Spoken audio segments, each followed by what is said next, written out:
अस्सलाम वालेकुम। उम्मीद कर रहे ना सारे भरा ठीक हो। सो तुसा दे पे यूट्यूब सियाल भोले बादशाह मेरे भरा जेडे नवे नवे आने पैन मैं उम्मीद करे सा मेरे भरा ज़रूर सब्सक्राइब करे सो।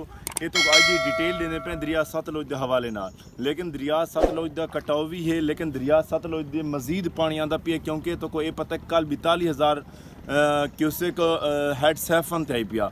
लेकिन मेरा कैमरा मैन दिखाता तो को जरिए दिखाओ ना, क्योंकि पानी का बहाव बहुत ज़्यादा आता पिया, क्योंकि पानी मजीद तेज़ी चाहता पिए। जिथे भी नज़र पाँदी पई है पानी भी पानी है, क्योंकि जिथे भी पानी की नज़र वहदी पई है कैमरे की पर दिखा दे रही थोड़ी जा, जिथे जिथे नज़र वहदी पई है पानी बहुत तेज़ी है। लेकिन जितना पानी सोचा है सारी सोच तो भी ज़्यादा पानी आ चुका है। लेकिन कटाव भी है, कटाव के नाल नाल ना, क्योंकि नाल जेड़े जेड़े भी बन पैन उन्होंने को भी मजीद खतरा है। ठीक है, लोग अपनी मदद आप बन देने पैन, लेकिन अपनी अपनी गड्डियां नाल अपनी अपनी इन्होंने चीज़ों नाल जितना भी थी सकता पियो बन देते अपनी हिफाजत आप करेने पैन।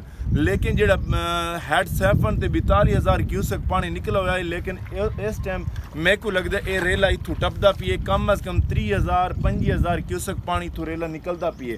कल कोलू मजीद पानी दे इजाफा थींदा पिए, बड़ा तेज़ी नाल पानी वहदा पिए। ये तुसा दे पावे सारी जिथे दीद पहुँचती, लेकिन सारी नज़र कम है, लेकिन पानी बहुत ज़्यादा है। कुछ दिन पहले हैं क्योंकि बेड़ी को रोक दिता गया है क्योंकि पानी ज़्यादा आवन दे नाल, लेकिन वाली मजीद आवाम बड़ी तंग करेंदी है। वाली मजीद ही बेड़ियां को क्यों मजबूरन तौर चलाया गया है, लेकिन ये तुसा दे पावे क्योंकि जितनी भी कोशिश करें ना बेड़ी रोकने की वाली भी कि आवाम का रश पै वेंदा है, क्योंकि मजबूरन साकू बेड़ियां ज़रूर चलावनियां पौनियां।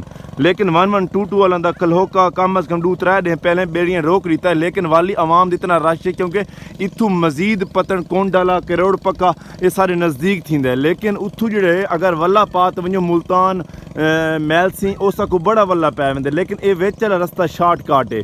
खैरपुर टामे वाल तो 10 किलोमीटर दूर 5 किलोमीटर करोड़ पक्का लग पैंदा, लेकिन इतों के जो मजीद रस्ते हैं इस को शार्टकट पौने ये पे मजीद बहाव तेज़ी नाल आंदा पिए, पानी बड़ा तेज़ी नाल आंदा पिए।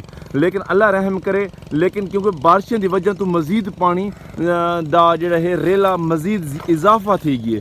ये पे मैं जूम करते दिखे ना तो कोई बेड़ी आँदी पई है, एक वहदी पई है बई आँदी पई है, क्योंकि रश की वजह तो ना कुछ लोग आने घंटा घंटा सख्त गर्मी इंतज़ार करना पौंदा उन्होंने वाल।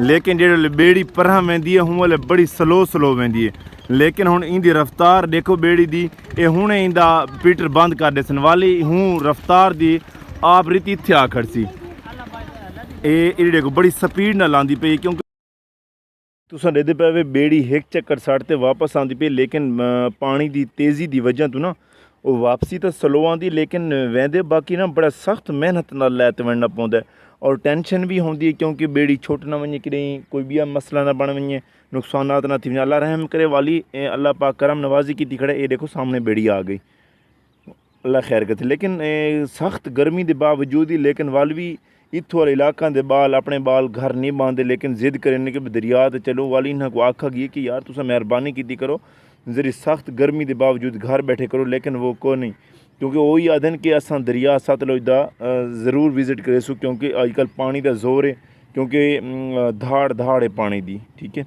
ये तुसा दे पे ये बेड़ी एक खाली कड़ी, क्योंकि अज पानी का ज़्यादा बहाव की वजह तो ना एक बेड़ी को रोक दिता गई है। लेकिन 1122 वालों की गड्डियाँ खड़ियां उन्होंने बेड़ियाँ भी खड़ियां वो भी सारी, क्योंकि इतना पानी मैं अज आ डिठा 3-4 दिन बाद, लेकिन मैं अपडेट देंदा तो रहा ही, लेकिन मैं इत्थे भी आया मैं कल की निस्बत अज को पानी बहुत ज़्यादा चढ़ा है। लेकिन पिछा वाली करमपुर थी गया मैलसियां वाले रूट ते इत्थे बन त्रुटन वाली कुछ पानी का बहाव जरी कम थी गई है, लेकिन वाली पानी की तेज़ी बहुत तेज़ी है, क्योंकि जिथे भी नज़र पौंदी पई है, लेकिन जिथे सारी नज़र पौंदी पई है पानी भी पानी है।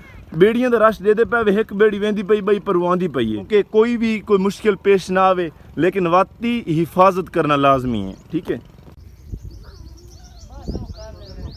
लेकिन दोपहर है तो दीगर के वक्त ना बड़ा प्यारा नज़ारा आता है दरिया सतलुज से, अल्लाह खैर करे। ठीक है, ये तुसा दे पे कमाल की लुक आती वे इस टाइम। ठीक है, बेड़ी ताज़ी आई खड़ी है दे पे कि एक इतना रही रश की वजह तो ना असा बेड़ी मजबूर थी तो अस बंद नहीं कर सकते, क्योंकि सको आवाम इतों तंग करें कि मजबूरन साकू बेड़ी चलावनी पै वेंदी है, न तो